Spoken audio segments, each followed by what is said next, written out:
صورتیں قرآن میں یاد ہیں. ایک سورہ فاتحہ، الحمد شریف، ایک قل هو اللہ احد.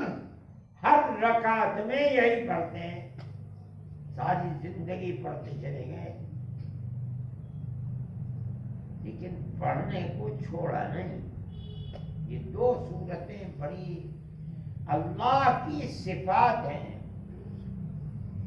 اللہ احد، اللہ ایک ہے، کوئی اس کا شریک نہیں.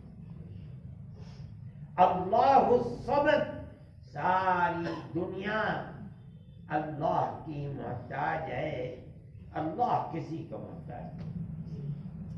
لم یلد ولم یولد، نہ وہ کسی کا ماں یا باپ ہے اور نہ وہ کسی کی اولاد ہے. اللہ جیسا کوئی نہیں. یہ یاد ہے، اسی کو پڑھتے رہو. سورہ فاتحہ یاد ہے، بیٹھ کر اسی کو پڑھتے رہو. لیکن رمضان میں قرآن کو چھوڑ دینا یہ بڑی محرومی کی بات ہے. نبی کریم علیہ السلام کے زمانے میں ایسے لوگ تھے جو صرف قل هو اللہ احد کی بے پناہ بے شمار تلاوت کیا ہے. سن 7 میں غزوہ خیبر ہوا. نبی کریم علیہ السلام خیبر تشریف لے گئے. محدثین لکھتے ہیں کہ آپ خیبر میں تھے، جبریل امین آئے اور آ کے کہا کہ یا رسول اللہ، فلاں صحابی مدینہ منورہ میں جب آپ آئے تو بیمار تھے، ان کا انتقال ہو گیا.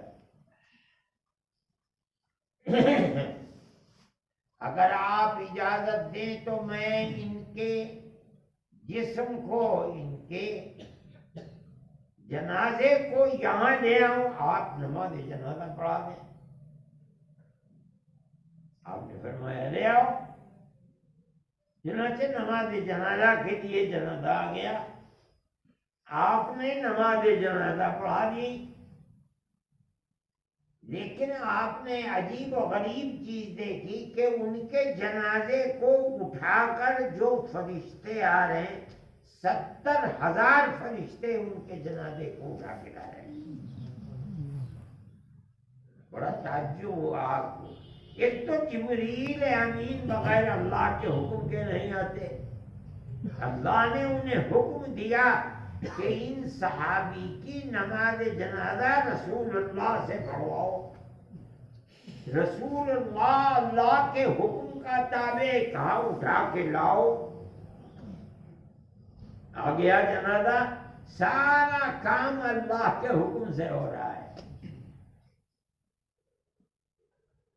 اب دیکھا آپ نے یہ کہ اتنی بڑی تعداد ہے صحابہ کی، تو آپ نے تعجب سے پوچھا جبریل امین سے کہ یہ کیا کیا کرتے تھے؟ اللہ کو ان کا کون سا عمل اتنا مقبول تھا کہ تمہیں حکم دیا جنازہ لے کر آؤ؟ میں نے نماز جنازہ، اور اتنی بڑی تعداد قریب تو جائیے.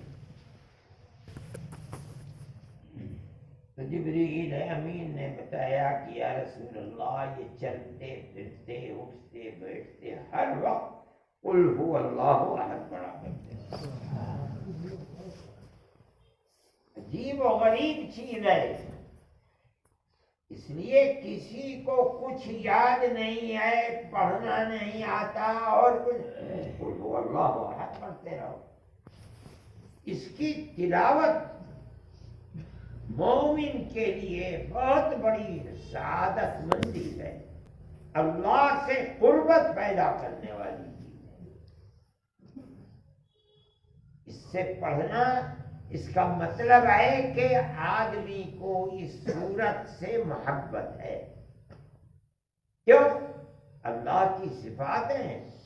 اللہ ایک ہے، کوئی شریک نہیں.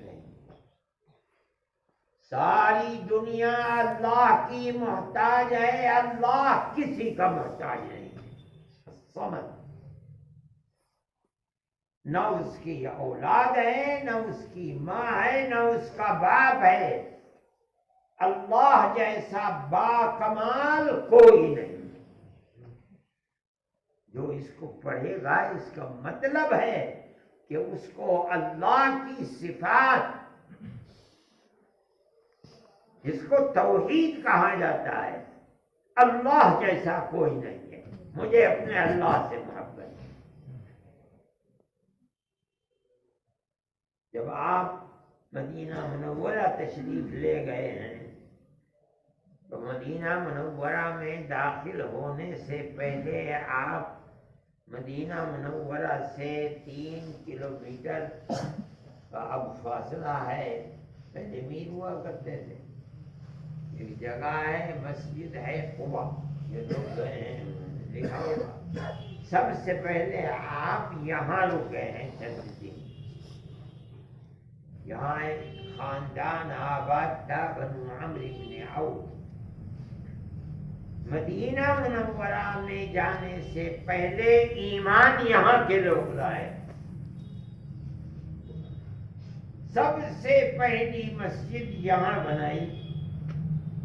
اس مسجد کا پہلا پتھر نبی کریم علیہ السلام کے ہاتھ سے رکھا ہوا ہے، مبارک ہے۔ دوسرا پتھر حضرت ابوبکر صدیق رضی اللہ تعالی عنہ کے ہاتھ کا ہے۔ ہجرت کے بعد یہ سب سے پہلی مسجد ہے۔ یہاں آپ نے ایک امام متعین کیا۔ ہفتے میں ایک دفعہ آپ مدینہ منورہ سے اس مسجد میں آیا کرتے تھے۔ بڑی مبارک مسجد ہے، تو بہت بڑی ہو گئی، پہلے چھوٹی سی تھی۔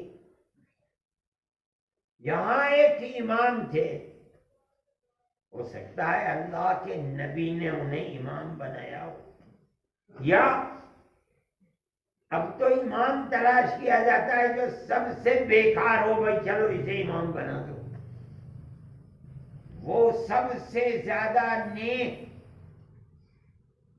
پابند، اسلام کے، قرآن کے پڑھنے والے، اپنے معاشرے میں قباء میں بسنے والوں میں سب سے پاکیزہ صفت آدمی تھے۔ وہ نماز پڑھاتے تھے، مگر عجیب طرح پڑھاتے تھے۔ ہر نماز میں پہلے سورہ فاتحہ پڑھی جاتی ہے، پڑھتے تھے۔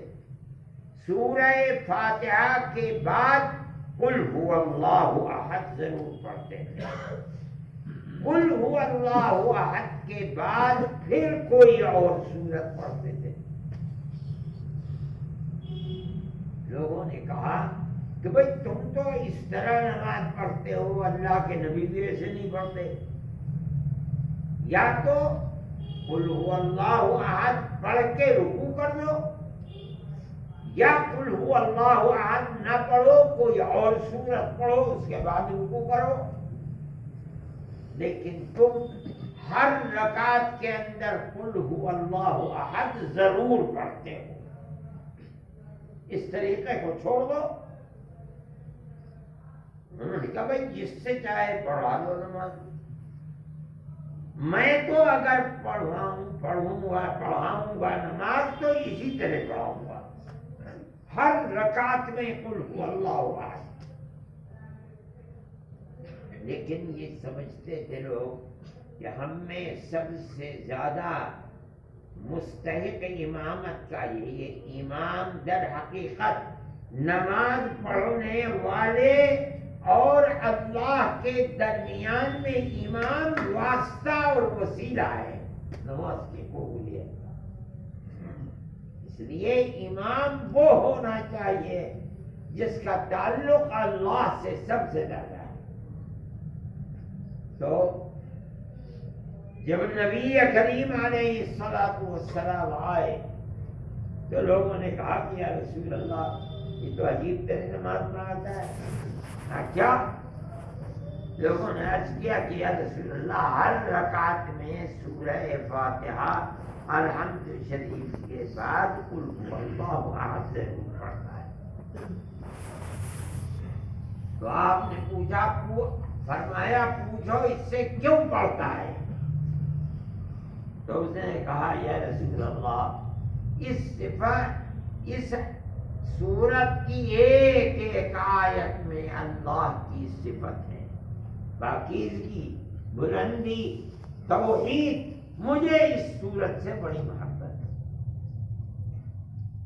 یہ عجیب و غریب چیز تھی۔